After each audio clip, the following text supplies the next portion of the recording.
Music censorship in America.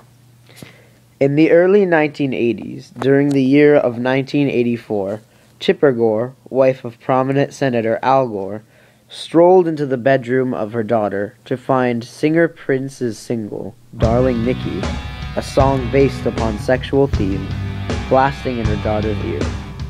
Appalled, Gore began researching the vast expanse of explicit music, watching videos and listening to music to which she averred, "The images frightened my children. They frightened me.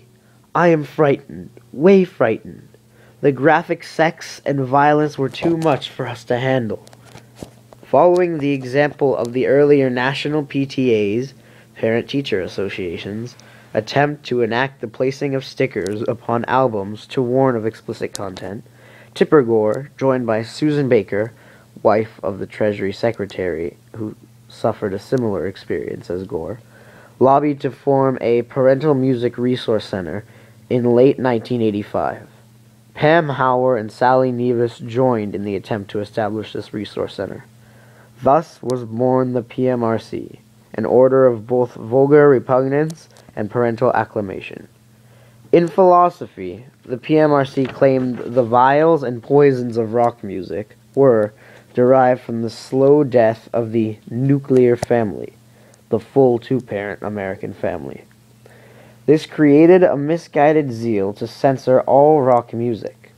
A list of the most objectionable songs in the nation, the Filthy 15, was compiled. After publishing many articles promoting their organization and suggesting/advertising a sticker to warn consumers of explicit content, the PMRC finally went to court in an attempt to publish their sticker. Some of the supporters of Tipper Gore in the hearing regarding the PMRC were Paula Hawkins, Susan Baker, Dr. Joe Stussy, Dr. Paul King, and Millie Waterman.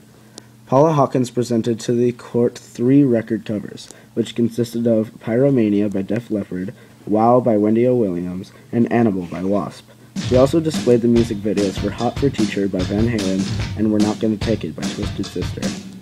During her presentation, she made the following statement: "Much has changed since Elvis's seemingly innocent times. Subtleties, suggestions, and innuendo have given way to overt expressions and descriptions of often violent sexual acts, drug-taking, and flirtations with the occult. The record album covers to me are self-explanatory." In Susan Baker's testimony, she commented, "There certainly are many causes for these ills in our society, but it is our contention that the pervasive messages aimed at children which promote and glorify suicide, rape, sadomasochism, and so on, have to be numbered among the contributing factors." Tipper Gore made the following request to the music industry's record companies: place a warning label on music products inappropriate for younger children due to explicit sexual or violent lyrics. Millie Waterman, the National PTA Vice President for Legislative Activity, gave an account of the PTA's role in the debate. Millie proposed printing the symbol R on the cover of recordings containing, as she described, explicit sexual language, violence, profanity, the occult, and glorification of drugs and alcohol. She also suggested providing lyrics for R-labeled albums to eliminate what she called the surprise factor of the song. In addition to these testimonies, a music professor at the University of Texas at San Antonio by the name of Dr. Joe Stussy spoke regarding music's influential power over behavior.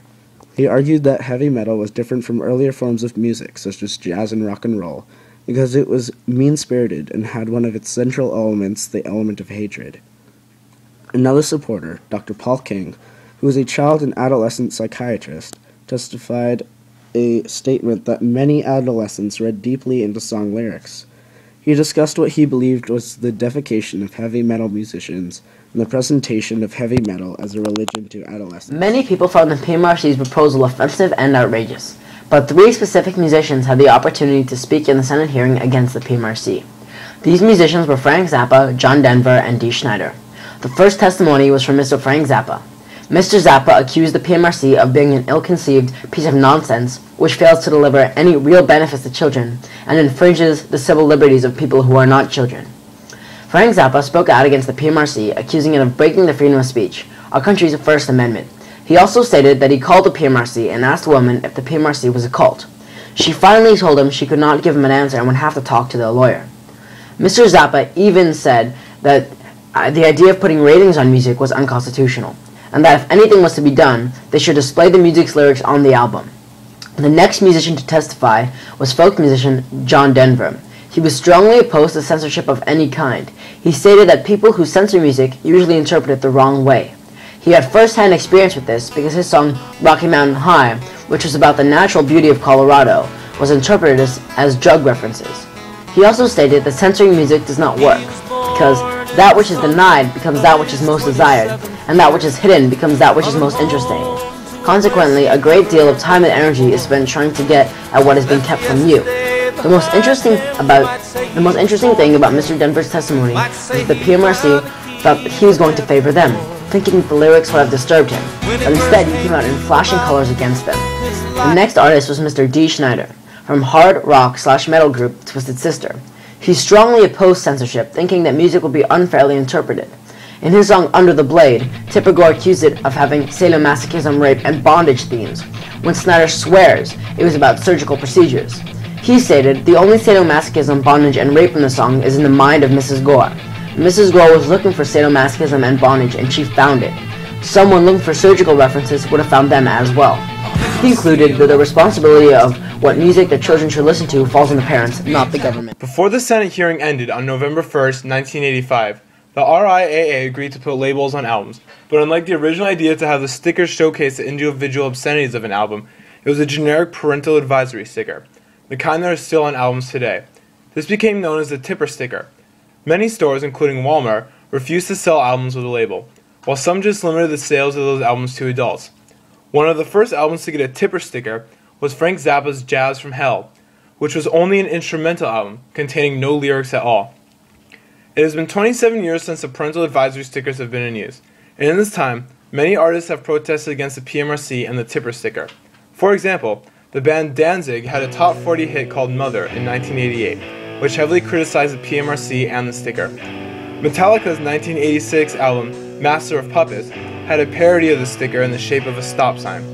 Many other bands had songs protesting the PMRC, such as Alice Donuts, Tipper Gore, Megadeth's Hook and Mouth, and Quiet Riot's The Wild and the Young, both of which compared the PMRC to Orwellian 1984. Warren's Ode to Tipper Gore, which is a collection of continuous swear words, Flotsam and Jetsam's Hard on You, and even a band named after the popular book series Harry Potter, named Harry and the Potters, has a song called Voldemort Can't Stop the Rock, which compares the evil Voldemort to the PMRC, to name a couple.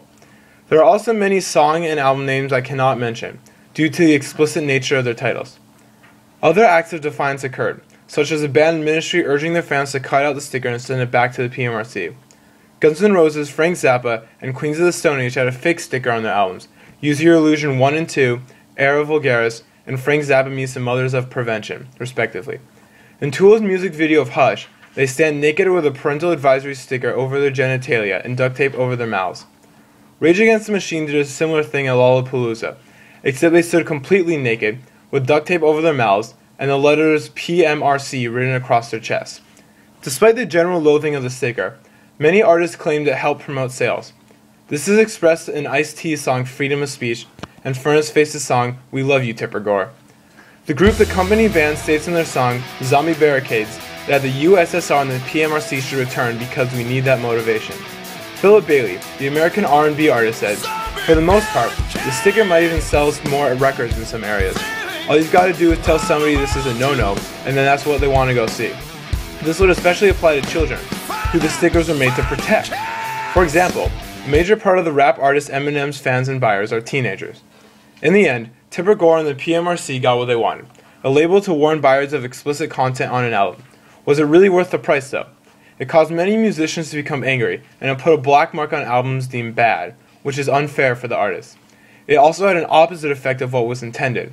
It raised sales for the marked albums. Some may argue that it is indecent to publish such content, but the truth is that as humans, we have always published indecent content, such as nude paintings.